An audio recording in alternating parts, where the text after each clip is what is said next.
अस्सलाम वालेकुम। Overseas voice TV से मैं हूँ शाहरुख सुहेल।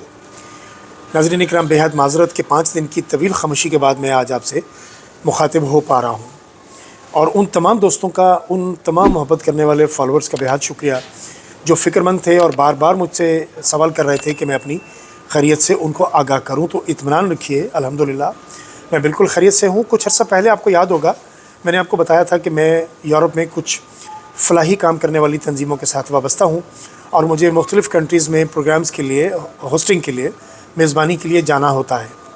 बाज़ औक़ात तो यकीन मानिए कि चाहते हुए भी इनकार नहीं कर पाता, इसलिए कि नेकी का काम है तो चले, हो सकता है कि इसी में कोई अल्लाह ताला की ज़ात हमसे खुश हो जाए और हम इंसानियत के लिए किए जाने वाले इन कामों में अपना हिस्सा डाल लें। सो मैं वहाँ बिज़ी था। कल मैंने हॉलैंड के शहर एम्स्टर्डम से, उसके एयरपोर्ट से मैंने व्लॉग कर लिया था, लेकिन जब मैंने बाद में ख़ुद सुना तो इतना नॉइज़ी था कि वो मुझे नागवार गुज़र रहा था, तो फिर मैं आपकी समा खराशी कैसे करता, इसलिए मैंने उसको डिलीट कर दिया, वो मैं अपलोड नहीं कर पाया। तो आज ज़रा वक्त मिला है तो सोचा कि आपसे बात कर ली जाए। सबसे पहले बात तो मुझे कुछ और करना थी, लेकिन मैंने जैसे ही एक्स खोला तो कुछ सहाफ़ती कुत्तों की ट्वीट्स मुझे नज़र आई।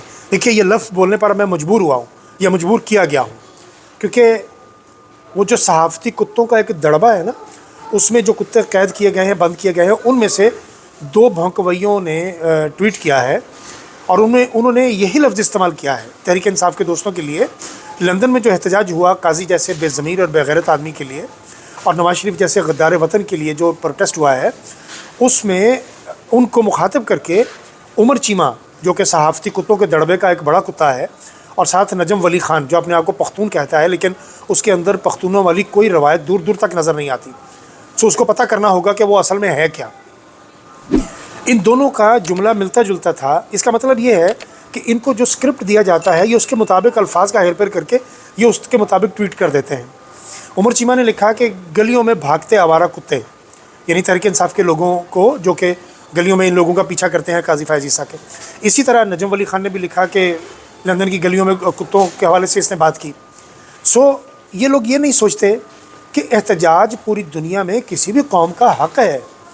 पूरी दुनिया में लोग एम्बेसीज़ के सामने, लोग यूएनओ के सामने, वर्ल्ड ऑर्गेनाइजेशन जितनी है उनके सामने लोग एहतजाज करते हैं, और वहाँ तो कोई उनको कुछ नहीं कहता। वहाँ लोग गालियाँ भी देते हैं, पुतले भी जलाते हैं, जूते भी मारते हैं तस्वीरों पर, ये सब कुछ होता है।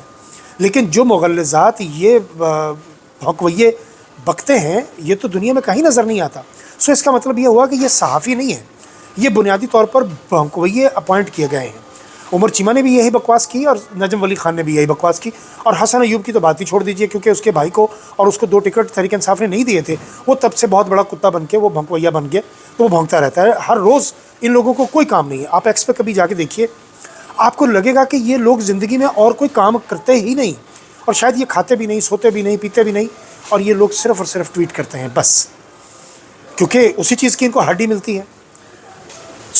मैंने कहा ना कि मैंने बात कहीं और से शुरू करनी थी, लेकिन इन बेज़मीरों की वजह से, इन बेशर्मों बेहयाओं की वजह से इस तरह की बात करनी पड़ती है। जब आप दूसरों को के लिए इस तरह के अल्फाज इस्तेमाल करेंगे तो फिर इंतज़ार कीजिए, आपको भी ये अल्फाज सुनने पड़ेंगे। अब आइए मोहसिन नकवी की तरफ, जो कि पपट है, जो किसी भी जमात से जिसका ताल्लुक़ नहीं है, और ये साम्राज्यी ताकतों का टट्टू एजेंट है, और ये सेनेटर बन गया। पता नहीं इसको किसने बनाया सेनेटर, ना ये पीपल्स पार्टी का, ना ये, हाँ जरदारी का मुँह बोला बेटा ज़रूर है, पता नहीं मुँह बोला बेटा है या क्या है, मुझे नहीं पता उस चीज़ का। लेकिन नवाज़ शरीफ की पार्टी ने भी उसको वोट दिया, और जरदारी की पार्टी ने भी इसको वोट दे के तो इसको सेनेटर बनवा दिया। इसको ओन कोई नहीं करता, ना इसको, ना काकड़ को, और ना वो औरंगज़ेब को, इनको ओन कोई नहीं करता। जब कोई ऐसी बात होती है तो सारे कह देते हैं नहीं हमारा इनसे कोई ताल्लुक़ नहीं है, लेकिन वोट दे के सेनेटर बनवा दिया।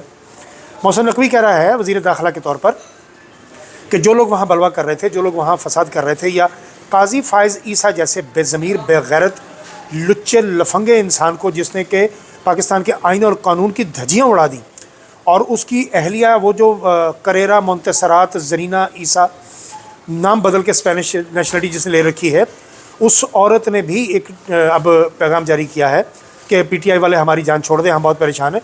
अभी तो इब्तदा है हजूर, आगे आगे देखिए होता है क्या। वो शायर से माजरत के साथ कि इब्तदाए ज़िल्लत है, छुपता है क्या, आगे आगे देखिए होता है क्या, अभी तो शुरुआत हैं। अभी तो मोहसिन नकवी ने ये कहा है कि इनके पासपोर्ट, इनके शनाख्ती कार्ड, बहुत अच्छी बात है मोहसिन नकवी साहब, आसानियाँ पैदा कर दें आप इन लोगों के लिए जिन्होंने असाइलम लिए हुए हैं, जो वहाँ रहते हैं, जिनको कोई कागज़ नहीं होगा जिनके पास, उनको बरतानिया की शहरियत मिल जाएगी। उनको और क्या चाहिए, इसी काम के लिए तो वो वहाँ आए हुए हैं। लेकिन मोहसिन नकवी को एक बात ज़रूर याद रखनी चाहिए कि पेरिस के फुटपाथ पे बैठा हुआ वो जल्लाद सिफ्त आदमी, काजी फायज़ ईसा जैसा बेशर्म बेगैरत आदमी और नवाज़ शरीफ जैसा गद्दार वतन आदमी, इनकी जो दुर्गत बनती है, इनके लिए तो एक शायान अली, वो कल का बच्चा जिसको आबद शेर अली ने लीडर बना दिया, अगर वो आबद शेर अली उस दिन थोड़ा सा बर्दाश्त कर जाता तो आज ये जो कुछ सर्कस लगती है नवाज़ शरीफ के उन अपार्टमेंट के बाहर जिनको कभी उसने ओन ही नहीं किया गया, जो पाकिस्तान के खून पसीने की कमाई, मज़दूरों की कमाई से लूटे गए पैसे से बनाए गए हैं, उसके बाहर ये मजमा ही नहीं लगता। ये आबद शेर अली का शुक्रिया अदा करना चाहिए नवाज़ शरीफ को, शहबाज शरीफ को, मेरा ख्याल है कि जिनकी वजह से शायान अली जैसा बच्चा लीडर बन गया। मोहसिन नकवी बंद करने जा रहे हैं उन तमाम अफराद के पासपोर्ट और शनाख्ती कार्ड जिन्होंने काजी फायज़ ईसा की बेइज्जती की है। काजी फायज़ ईसा की बेइज्जती नहीं हुई, अभी तो इब्तदा हुई है। अभी तो काजी फायज़ ईसा दुनिया में मुँह छुपाता फिरेगा, सिर्फ काजी फायज़ नहीं, इसकी औलादें भी मुँह छुपाती फिरेंगी। अब वो ज़माने लद गए दोस्तों, जब लोग भूल जाया करते थे, माफ़ कर दिया करते थे।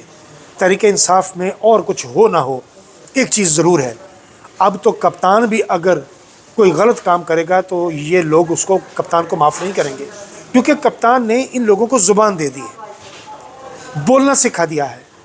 ये बात आप जहन में रखिए, इन लोगों का बोलना आ गया है। दुनिया में कहाँ कहाँ किसको मना करेंगे, किस पर केस करेंगे, कितनी दुनिया है भरी पड़ी हुई है जहाँ जहाँ जाएंगे। नवाज़ शरीफ अमेरिका क्यों गए? सिर्फ तरले मिन्नतें करने के लिए कि हजूर माई बाप, आपके कहने पर तो हमने रजीम चेंज किया था, आपके कहने पर तो हमने ये हरामकारी की थी। तो वो तो मज़ीद पावरफुल हो गया है, मज़ीद ताकतवर हो गया है, वो जेल में बैठा शख्स। देखिए, वो कहते हैं ना कि बुतों से तुझको उम्मीदें, खुदा से नौमीदी, ये वो वाली बात है। मुझे तहरीक इंसाफ के उन लोगों पर और उन सहाफ़ियों पर भी हैरत होती है जो ट्रंप के इलेक्शन जीतने का इंतज़ार कर रहे हैं। ट्रंप इलेक्शन जीत भी जाए तो ये उम्मीद मत रखिए कि वो इमरान खान के लिए कुछ करेगा। और जो लोग जस्टिस या अफरीदी से उम्मीद लगा के बैठ गए हैं कि वो शायद कुछ कर सकेगा, तो ऐसी उम्मीदें मत लगाइए। ये हाथी के दांत है सारे के सारे, ये दिखाने के और है, खाने के और है। ट्रंप वो करेगा सबसे पहले जो उसके मुल्क को सूट करेगा, उस पॉलिसी को सूट करेगा। वो साजिद तारड़ को देखिए ना आप, वो मंडी का रहने वाला एक अमेरिका जा बसा और अमेरिका की सियासी मंडी का अब वो खामखा मामा बना बैठा है। वो कहता है कि जी ट्रंप क्या फुफ्फो का बेटा है इमरान खान का? नहीं सर, नहीं था साजिद तारड़ साहब, वो आपकी फुफ्फो का बेटा है ट्रंप, जिस पर आप इतना हक जता रहे हैं। आपका, जिसको आप लीडर मान रहे हैं ट्रंप को, वो तो उसके ख्यालात कुछ और हैं, आपका बुग़्ज़ कुछ और है। आपने बुग़्ज़ इमरान में अब तक कई सारे व्लॉग कर डाले हैं और आप जगह जगह बैठ के बुग़्ज़ इमरान में बोल रहे हैं, तो हमें समझ आ रहा है कि आप किसके पेरोल पर हो सकते हैं मुबैना तौर पर। आप वकील भी हैं, आप कहते हैं कि आप वकील हैं, फिर आप व्लॉगर भी हैं, आप ट्रंप के एडवाइज़र भी हैं, खुदा जाने आप क्या क्या हैं, लेकिन हक़ाइक़ पर मबनी बात करने की अल्लाह आपको तौफ़ीक नहीं दे रहा। कोई बात नहीं, आप जैसे कितने आए और कितने दफन हो गए। ये दुनिया में ऐसे कब्रिस्तान भरे पड़े उन लोगों से जो अपने आप को बहुत सियाना समझते थे, बहुत समझते थे कि हम ही दानिशमंद हैं बस, और हमारे बगैर दुनिया चल नहीं सकती। वहाँ जाके उनकी कब्रें देख लीजिए, उन पर कोई फातिहा भी पढ़ने नहीं आता। लिहाजा कहने का मकसद ये है कि नवाज़ शरीफ की जो दुर्गत बनी है शायान अली के हाथों और बाकी लोगों के हाथों और सारा मीर के हाथों, और लंदन में अब इनका जीना मुश्किल हो जाएगा। नवाज़ शरीफ के बारे में कुछ खबरें मुबैना तौर पर मिल रही हैं कि वो अब नया ठिकाना ढूंढ रहे हैं, और नवाज़ शरीफ को ये मशवरा दिया जा रहा है कि सर लंदन छोड़ के अब कहीं और बसेरा कर लीजिए, किसी ऐसी जगह पर जहाँ पाकिस्तानियों की तादाद कम हो और आप आसानी से बाकी की ज़िंदगी जी सकें। लगता नहीं कि अब नवाज़ शरीफ वापस आ सकेंगे, बमुश्किल 4 साल के बाद वापस आए थे, और अब मुझे लगता है कि आएंगे, लेकिन नवाज़ शरीफ आएंगे ज़रूर, लेकिन सीट पर बैठ कर नहीं, डब्बे में लेट कर आएंगे। लगता नहीं कि अब वो दोबारा इस हालत में कभी वापस आएंगे। बहुत जल्द पूरा ख़ानदान भागने वाला है। वो अपने बेटे के साथ, उसकी बहू, अपनी बहू के साथ इस वक्त अमेरिका में मौजूद हैं, और वहाँ मिन्नत समाजत हो रही है कि हजूर वो जो बला जेल में बैठी हुई है, वो अगर बाहर आ गया तो हमारे लिए बहुत मुश्किल हो जाएगी, और अब की बार वाकई इन सब के लिए बहुत मुश्किल हो जाएगी। काफ़ी दिनों के सफ़र के बाद बहुत थकान भी है। तो आज अभी तक के लिए इतना ही, बाकी बहुत सी खबरों के साथ कल आपसे बात होगी। अगले व्लॉग में मुलाकात करते हैं। तब तक इजाज़त दीजिए।